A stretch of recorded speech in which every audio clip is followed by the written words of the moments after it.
Welcome everyone. In this video we are going to talk about gradient descent and optimizers. So let's just see the basic table of content. We are going to solve first the problems with our previous implementation, then we will talk about the gradient descent. We will look how it works, and also we will see the step by step how to do it manually. Then we will derive equation for the multilinear multitarget and simple linear regression for the gradient descent, and then we will implement the gradient descent with the code, and then we will see the optimizers, the basics, different optimizers. So the problem with our previous implementation was that we were using this normal equation, or we call it the matrix form, where we are inversing the matrix. So the problem what will happen when you have a singular matrix, you cannot inverse it. So to solve it, you just add the pseudo inverse and it will solve it. Alright, let's get started. So in real life, when we come across hard and crazy equations, alright, you are not just going to get the simple regression equation where you can just say y is equal to mx plus c and your error function is going to be y minus y pred mx minus c. That's not how it is going to work. Let's say you are using a neural network. Can you actually mathematically calculate all of those outputs using matrix form or any form? That will be very that is going to cost way too much amount of computation, right? So we left with only one option, which is what we call a brute force.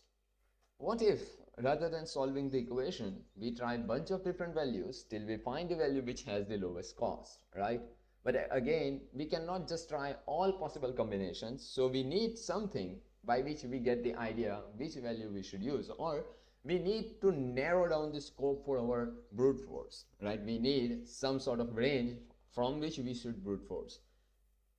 What I mean here, if you observe this, look, my error is decreasing and I am changing the value of slope and intercept. So how I am doing this? It is exactly nothing but your gradient descent.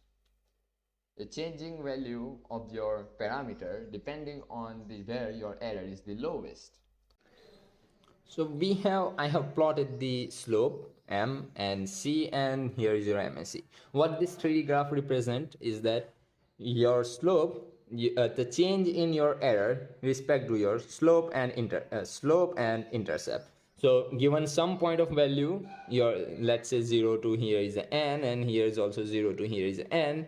At the sum combination, your error is increasing, and at the sum combination, your error is decreasing, which is this point. Just, you are not going to have this kind of error graph, right? You may have this kind of graph in your data set. This graph, right, the increase in error with the respect to slope and c is entirely dependent on x and y. The type of data set you have, this is going to be different, right? You may have this. So what it means, the reason why I plotted this is just to explain you that there is one combination exists where the error is lowest, right? There is one combination exists where error is the lowest. So how we used to find it previously, okay, we took the partial derivative with respect to our slope and intercept. We solved it for c and we added into our slope value, right? We added it here, dm. If you haven't watched the previously, then watch it. And then we found out our equation for our slope. So we had both equation for c and our slope. All right, that's fine. But what if, again, see, in machine learning, you are not just going to use the simple regression where you will have this simple equation. You will have very hard equations, and also you are going to use a neural network where you may don't have just m and c. You will have tons of parameters. All right, you are not just going to solve for each one of them. The only thing I am explaining here that we need some sort of method to find this slope or find this c or define the parameter of our function without equating the function. That's what we are going to do. So we can actually do a brute force, right? But we cannot just do a brute force directly. We need some sort of advanced way to brute force it. So let's understand it. Okay, we have our derivative, which is here. Let me write it. Our function is dmsa, and we took the partial derivative respect to the slope. So we got this answer, all right, yi minus mxi minus c. So we got this. What this means, what the partial derivative represents is that how fast your function, your error in our case, is changing if you do a tiny change in your slope. That's what it means. Okay, again, how fast your error or a rate of change in your error, if you do a tiny change, right? If you do a tiny change in your slope, then how fast it is changing given your entire data set. See, xi by I, all right, xi by I. So we are iterating. There is sigma and n. Okay, I should write like this: I is equal to 0 to n, sigma and n. So we are iterating through entire data set. What we do, again, let's go much deeper. Let's say you took the value of m, which is 3 and c is 2. So again, now understand what this means is that when you take your slope, your slope 3 and your intercept 2, all right, when you put this value and when you equate this solution, or when you find the solution for this entire x and this entire y, right, this entire data set, you get some sort of point which represents that how much or how fast your MSE is changing respect to if you do a tiny change here, then how fast it is going to change. That's what this MSE represents, the partial derivative represents. All right, this is very important. That's why I focused here. And again, if you do for respect to the C, then it explains the same thing. The given value of M and C, how fast your function or your error is changing respect to if you do a tiny change in your C. That's what it means. Okay, so let's take an example. I am going to explain how we can find it. We can use this. So what it gives, the output of let's say respect to the dm is kind of going to be between plus minus random integer, right? It is going to be kind of like that, and it is also going to be plus minus random integer for dc, dm and dc. Not a random, but depending on the solution, okay, you are going to have. What it represents is that at the given value, okay, either your function is decreasing or increasing. That what it is saying.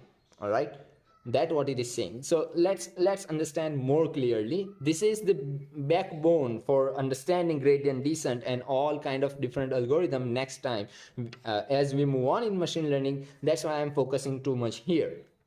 So let's say we are only looking for our MSE and our slope. We will then do for C. Okay, and we are brute forcing from here. Let's say here is 0, 1, 2, 3, 4. We have this kind of like that, and I am writing just a simple, I am just describing this error right now for easy understanding, but let's say right now. Okay, so when you take a dm, or when you do not say dm, when you take a partial derivative with respect to the m, you get minus let's say minus 2 when you are brute forcing here. When you were at the 4, okay, when you were at the 4, you got plus 2, for example. All right, you got plus 2. So what it represents, that bro, if you are at this point, right, you are at the point m4, your function, if you take a next step, your function is increasing, your error is increasing. What it means, again, at this point where you are in this equation, we are going to add 4, right? So at this point where you are standing right now, your error or your function is increasing if you take a next step, right? This 2 is magnitude of your tilt. Okay, this 2 is just magnitude of your tilt. But right now, don't go there, just understand this. The plus means that if you take a next step, your error is increasing. Okay, your function is increasing. So what we want to do, we want to go back because we want to find here, right? We want to go here.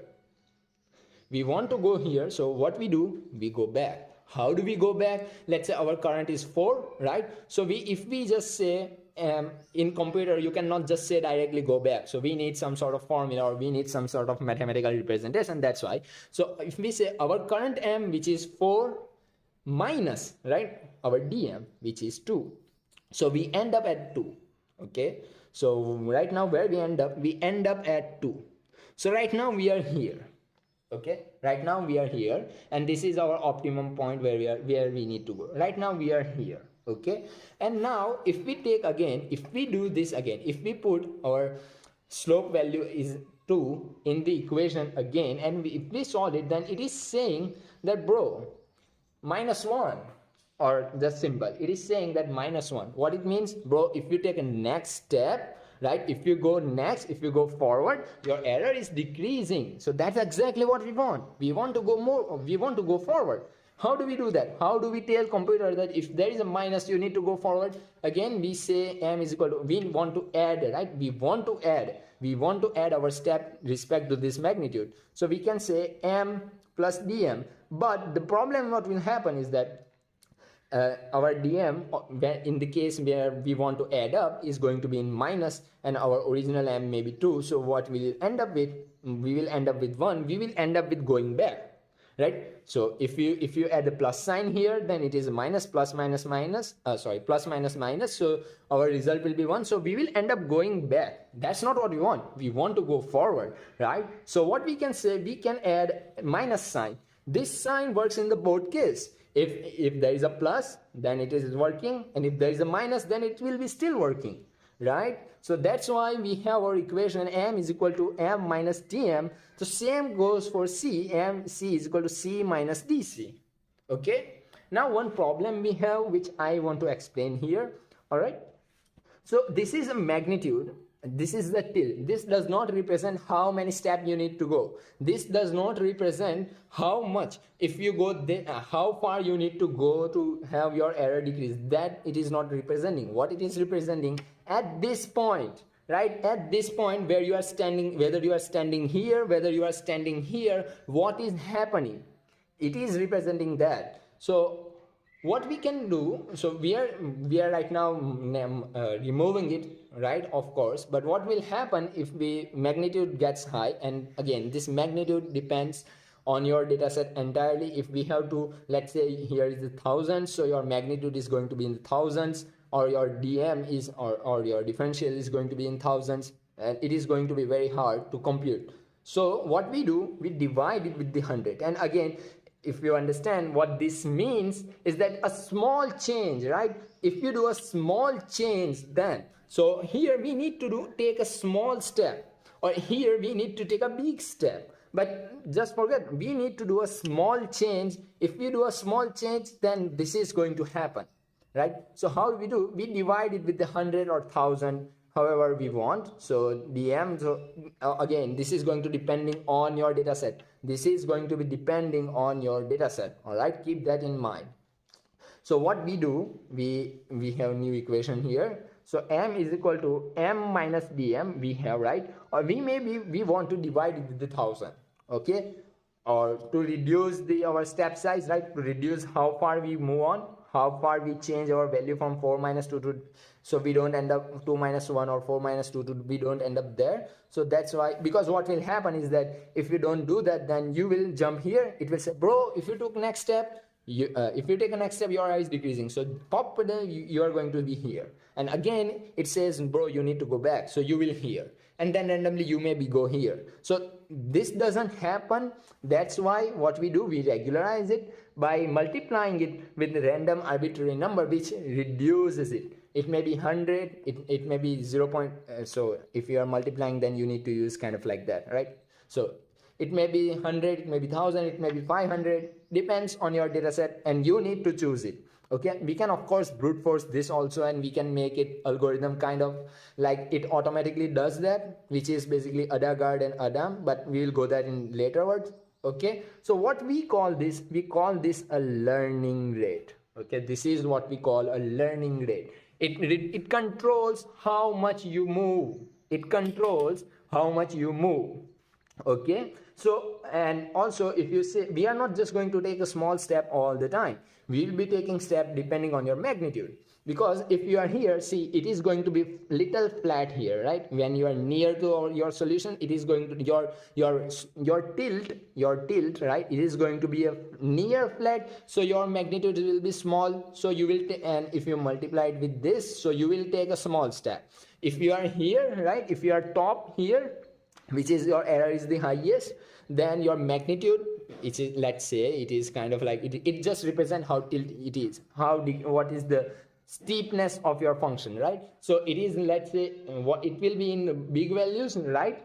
and if you reduce it, then it will take a relatively big step, right? That's why we have this. So let's take an example and understand how it works. Again, we are iterating through all dataset. Keep that in mind. We are iterating through all dataset with keeping these values. All right, let's take an example.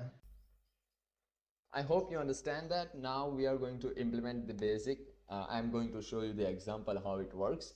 So I gave you this dataset X and Y, and of course for this output I used this code, and don't worry, all of this code is available at the end slide. I have given the link for Colab where all animations and all of this is available. So let's say you have X and Y's, which is 1 2 3 4 and Y is 2 4 6 8. We already know what is our slope is 2. Alright, and C is 0, and I have made it like that so it is easy to explain right now. Our equation is basically minus 2 sigma xi into yi minus our slope into xi divided by n, or this mean of this, right? And then multiply with the minus 2. So let's start. The first epoch, we are starting from m is equal to 0. You can start with any random number, but keep that in mind.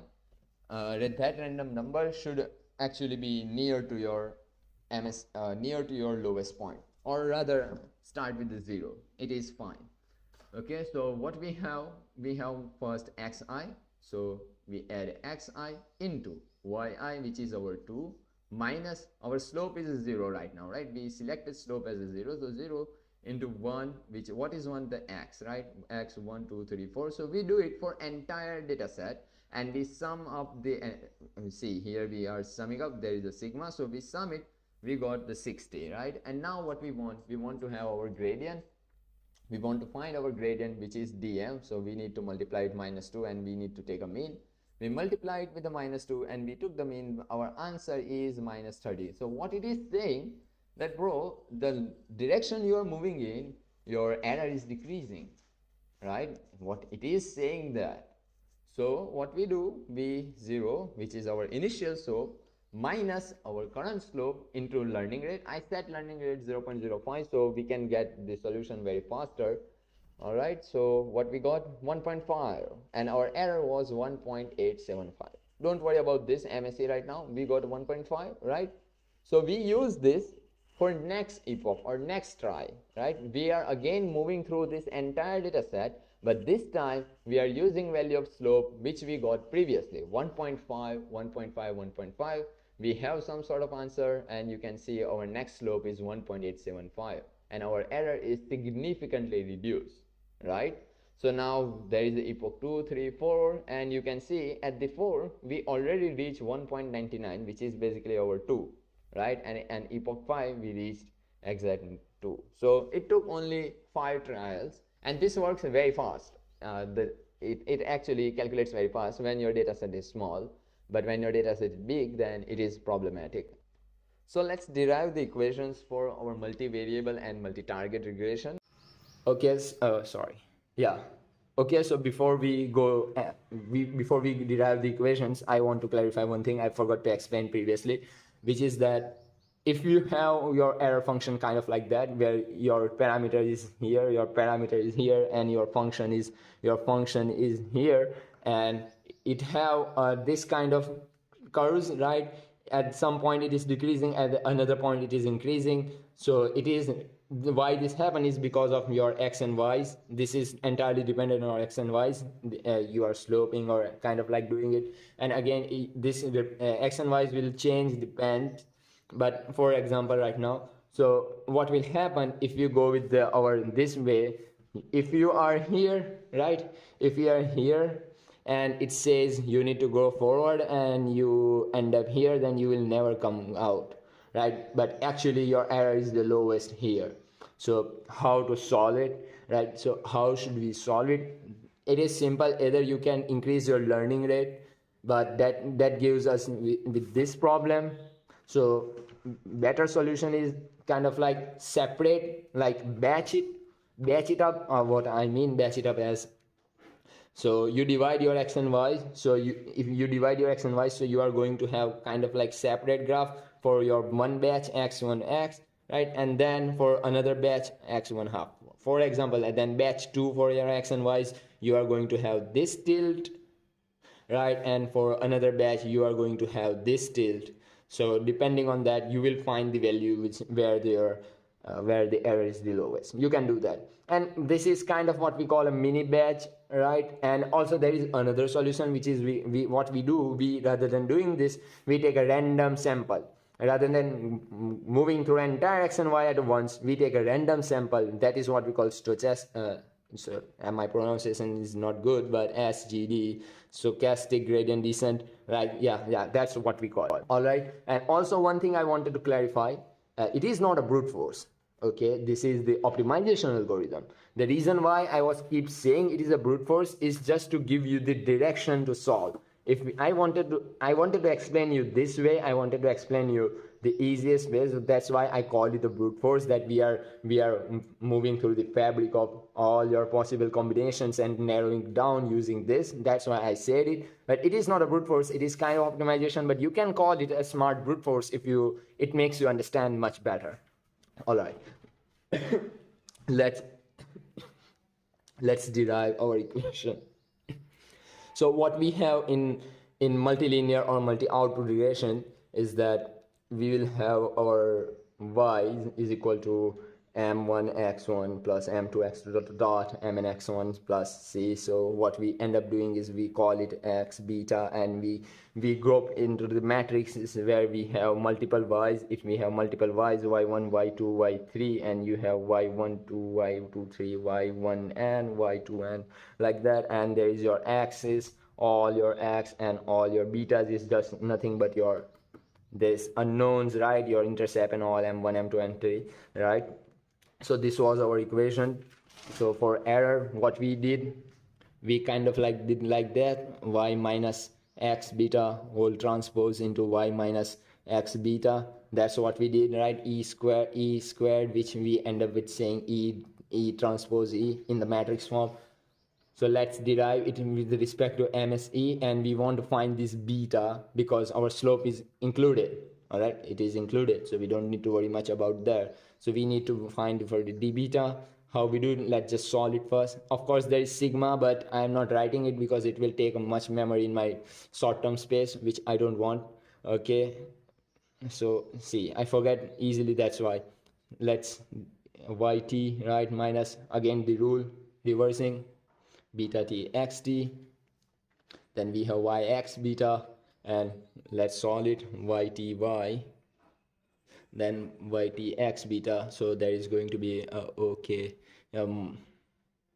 minus ytx beta, minus because here is the minus, that's why. Now here is minus beta t x ty, and again here is a minus, here is a minus, so plus beta t x beta. And if you look at these matrices, they are the same, so you can say that 2 beta t x ty. So we have you have this, all right, I removed it, so you have this. And now if you take with the respect to the d beta, here is going to be the 0, so 0.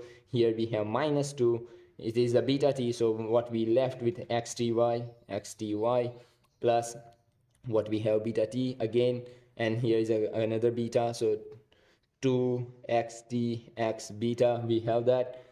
All right, db.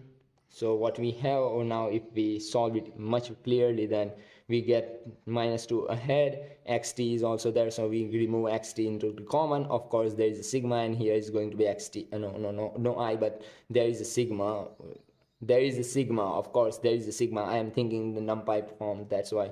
So your transpose xt, y minus, reason why minus because here is a minus, if you multiply it, it will end up plus, that's why x beta. So that is our equation. Now we will move through all of the values of betas, right? And we will plot and we will have our solution.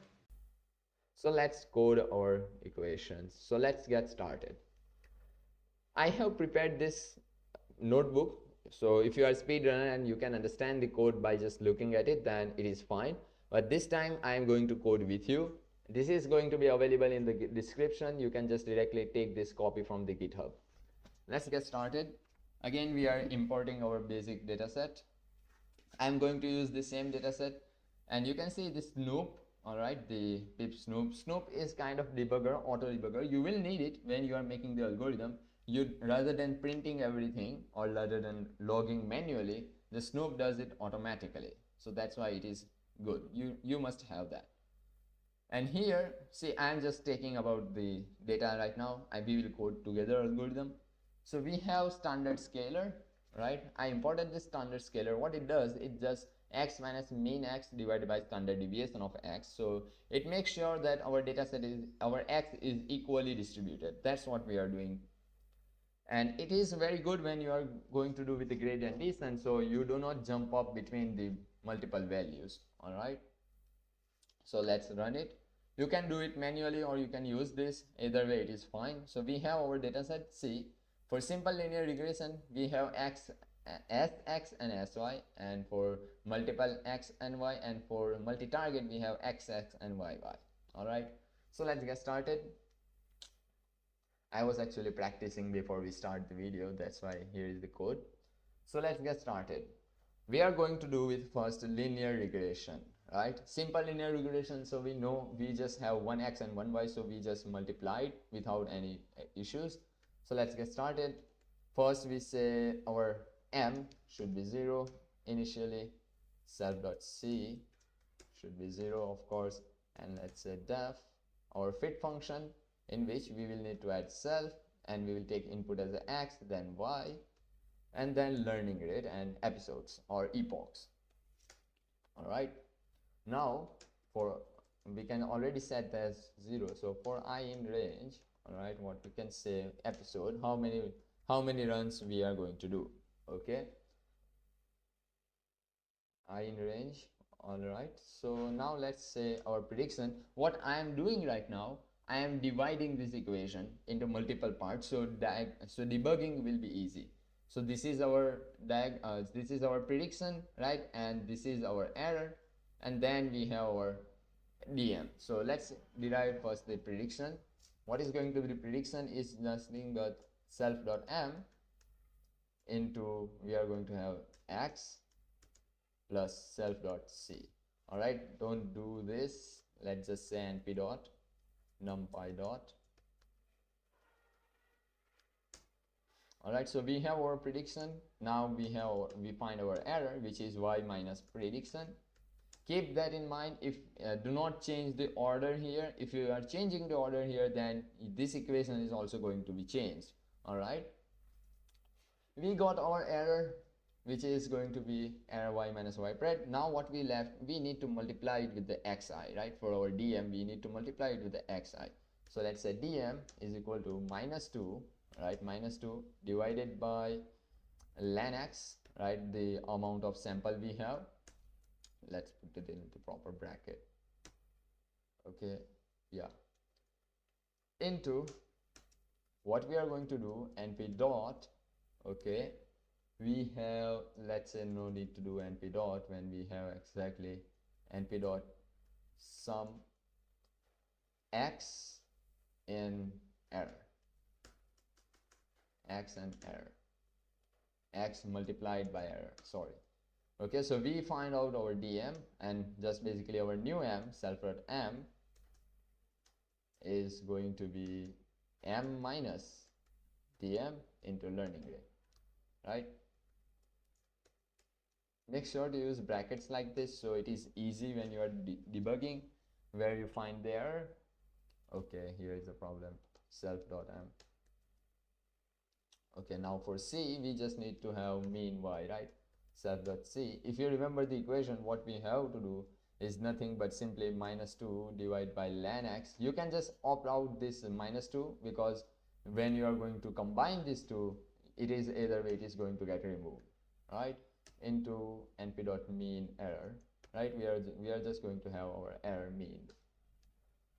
So c, okay, so we have done it. Now let's just run our code. Of course, let's just say lng dot ticked. All right, we are running for the 1000 iterations. You can run it for however many you want, and you can also change the learning rate.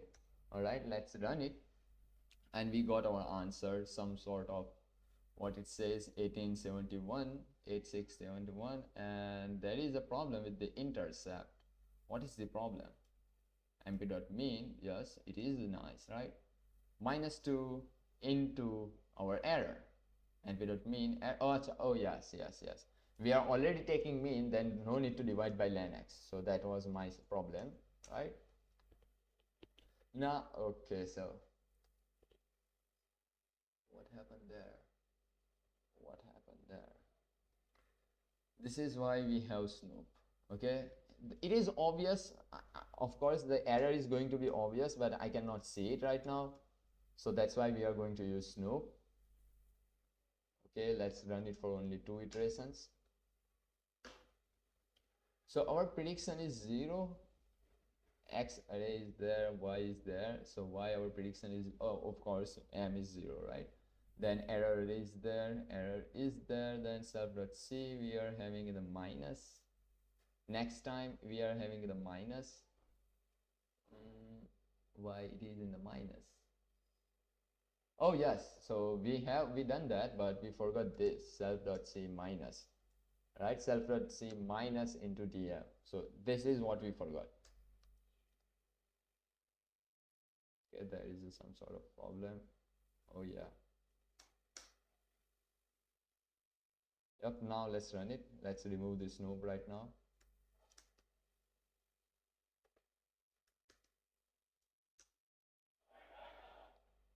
Okay, so again some sort of issue. I am making some sort of issue there.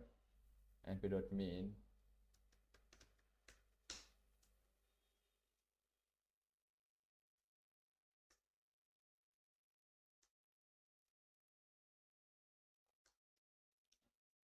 Okay, so there is a problem. Where it is? Where is it? Where is the problem? We are multiplying, we are doing everything right?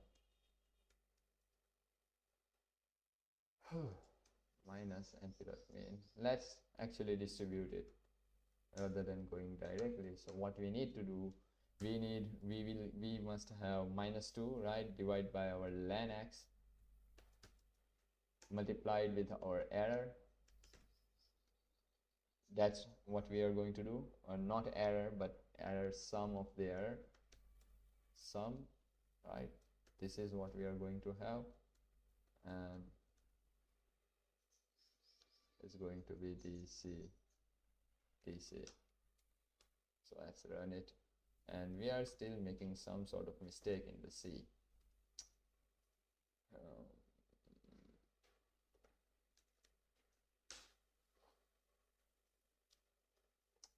Okay, so we need to start this video again. I don't think so. np.sum, we have our sum, right?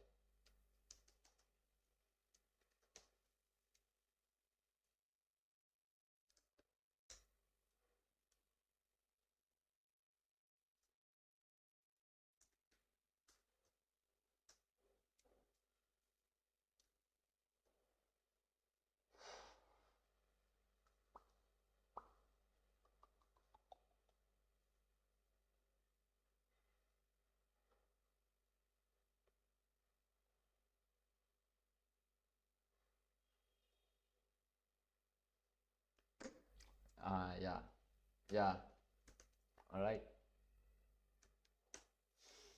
Yeah, classic. We forgot the learning rate. Okay, I forgot the learning rate. I should have wrote the equations here, so I wouldn't have forgot that, but all right, that's fine. We compared it and we have the same results. Okay, that was pretty bad. Now we go for multilinear regression. All right, so we have this betas and our x dot t, which is transpose matrix, right? And we are not going to have anything else. So self dot betas is equal to none or 0, and self dot c is equal to none, because in prediction we are going to need that, right? Def fit self x, y, and learning rate and episode. This time what we need to do, we need to first we have multilinear regression, right? So our beta is going to be different. So let's set it. Beta is equal to np dot insert. In beta, what we want to insert is not in beta. Let's add first into the x, right? Beta will be do later. Insert in x at the position 0 once at the columns, right? X is equal to 1. So beta is going to be nothing but just have x dot shape. So we can just say np dot zeros or ones, np dot ones or zeros. Either way it's fine, right? X dot shape 1. X dot shape 1 gives you the how many features you have or how many x you have. All right, that we initialize it for I in range epochs. Let's get started. First, again, we are going to have predictions. So what is going to be our prediction? Np dot x into beta, right? That is our prediction. Beta. And then we are going to have error. Go away.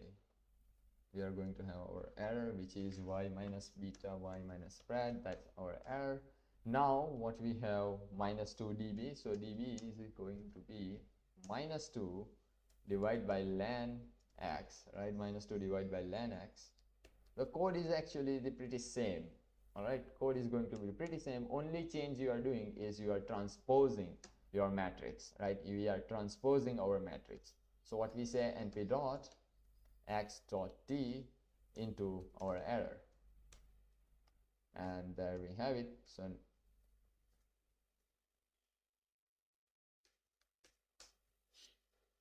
our next beta is going to be beta is equal to beta minus dB into learning rate, right?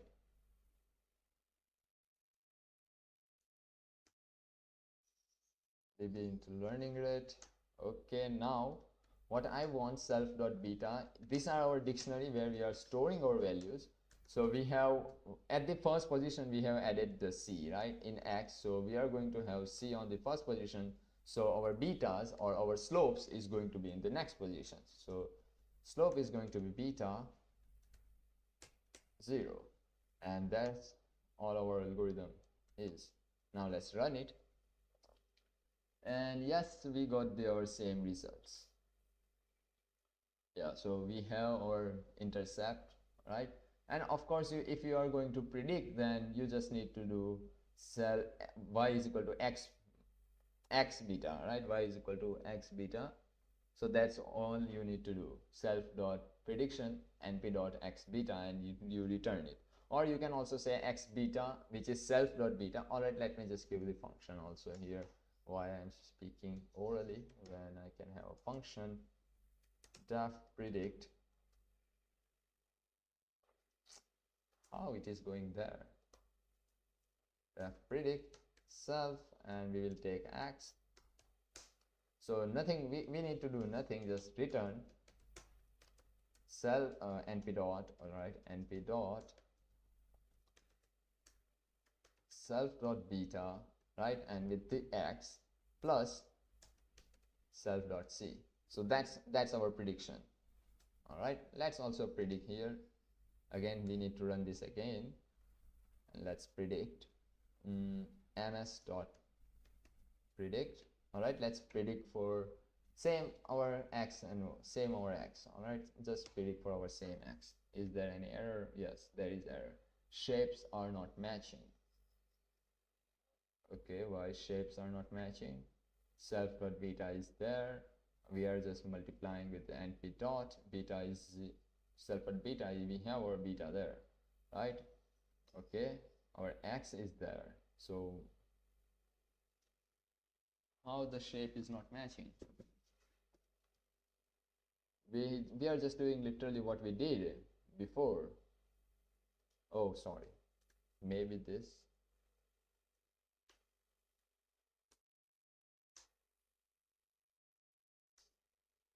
But no, that makes no sense. We need to transpose it. Okay, That makes sense now. Order is important, guys. Order is important. When we are working with the matrices, order is very important. Let's compare it with this. Okay, let's compare it with this. What is mm.predict our x, right? Let's see this. So we have some sort of near results, right? We have this one also, and this one is also. Our results are near equal. If we run it for more, then we will have more accurate answer. Let's run it for 600 and let's see, is there any change? Of course, we can just compare it with the actual y. We can make the function to evaluate. Let's also make the function to evaluate our product, right? Let's make function to evaluate, def evaluate, all right, self actual y and y to predict, y test, just say y test. All right, so what we will need to do, MSE, so error is going to be actual y minus our y test, which is going to be self dot predict, here going to be x test, x dash test, right?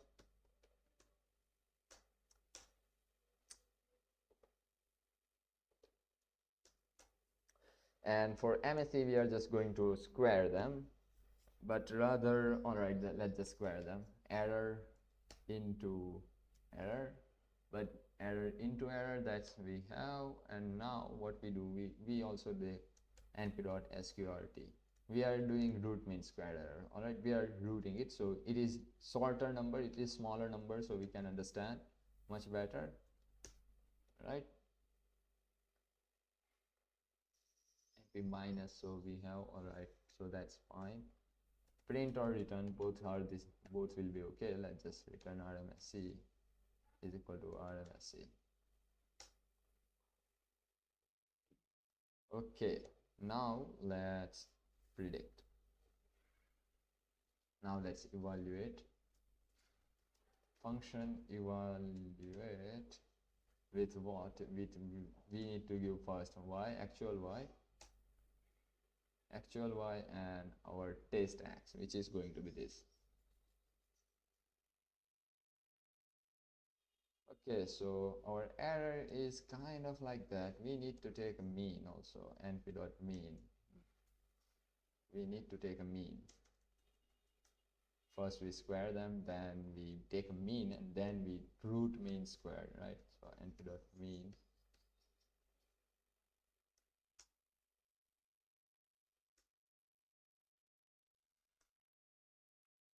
Our error, mean error, is kind of pretty okay, right? It is kind of okay. Only 5,000 bikers. It is making only difference in the predicting 5,000 bikers, right? It is plus minus 5,000. So that's pretty fine. That's actually very good. All right, let's also evaluate this guy. How do we evaluate this one?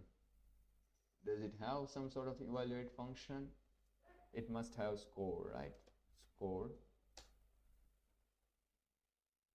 Okay, missing one required positional argument. Let's just see first what it takes, x and y. So first it takes x and then it takes y. All right, our y is small, yes. This is r squared, right? This is r squared. So what I want to have root mean squared, right? Let's, all right, no worries.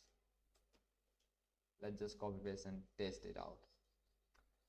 Matrix y actual, y predicted. So y actual is going to be our y predicted is going to be mm.predict our y squared. Yep, first we need to square it, of course, RMS. Let's just see what is.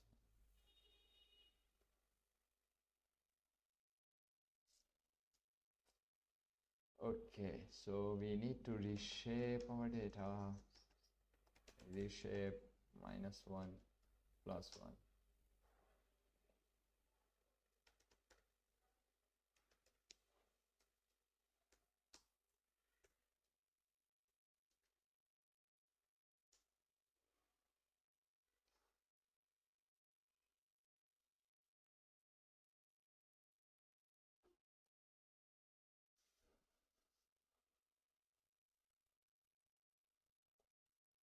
But it is a mean squared error. Okay, so what we need to give in MSE, let's check it out first. Y2, Y pred, right? Okay, Y2 and Y pred. So Y2 is our Y, right? And Y predicted is MM. Oh, okay. I found out where was our problem was. Where was our problem? Okay, so root mean squared, we have that. Square is equal false. Okay, so we have kind of little error higher compared to the sklearn, but if we train it more, I think we can actually get better. All right, now let's see. Yep, we are going near it. Let's just change it to 5. Yeah, so we have, okay, still, but again it works. It is kind of near. All right, it is near.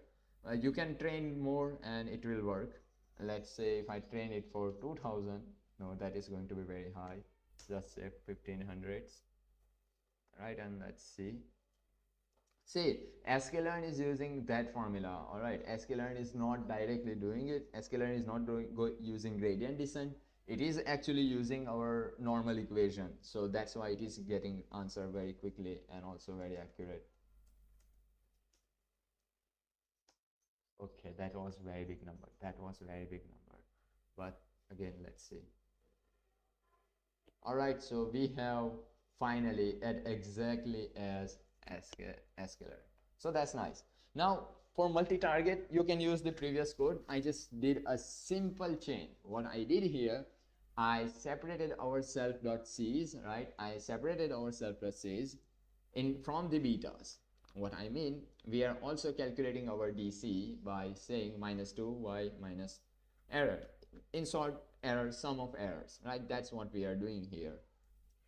And what I did, we take the x.shape, we take the n samples and features, and output is going to be y.shape1. What it means, how many outputs we expect, it is going to be multiple. There may be y is going to be 2, 3, 4, so we have that.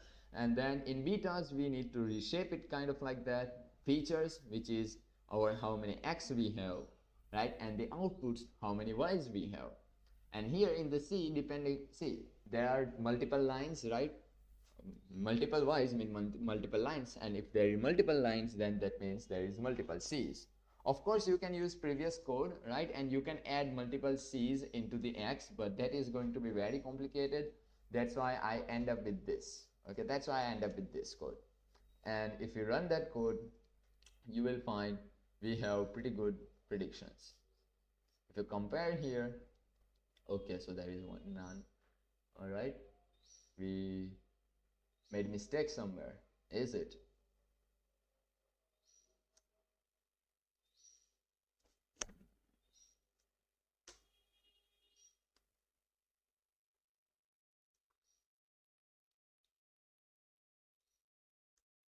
That should not have happened, even if we had too many. Yeah, that should not have happened. All right, that is some sort of mistake I am making in this code. Let's okay, here it is. You see the mistake. Yep. Now run it. Now go for 1000, 10,000. It should work. Yeah, it should work, and it is kind of working there. We have exact same outputs, right? Our coefficient and those are the same, and you can see our prediction is quite near to sklearn prediction, right? It is exactly the same, just here we have 7.4 and here it have 9.7. So That's how we implement our algorithms. And of course, when you are going to do by yourself, you are going to make mistake like I was making. So make sure to use Snoop. All right, let's talk about our optimizers. We need to talk about them also. We have these optimizers, right? We have our GradeintDescent, which has a formula, which is our m minus learning rate into the derivative of dm, and then we have iteratively update. How it differs from the GradeintDescent, there is a wrong, all right? It is a GradeintDescent. When to use, I have added there. So let's understand first. The GradeintDescent, what we are doing in GradeintDescent, we are iteratively updating a model using cost function, right? We are taking entire data set. We are moving through the entire x and y's. That's what we are doing. It works for small data set and large data set, but it is kind of hard, all right? The hard, I mean, when you have multiple those dips, right? When you have multiple global minima or local minima, when you have multiple local minima, then the gradient descent becomes problem. So we have stochastic gradient descent, in which equation is the same. The only thing we do, we select training sample randomly on each iteration.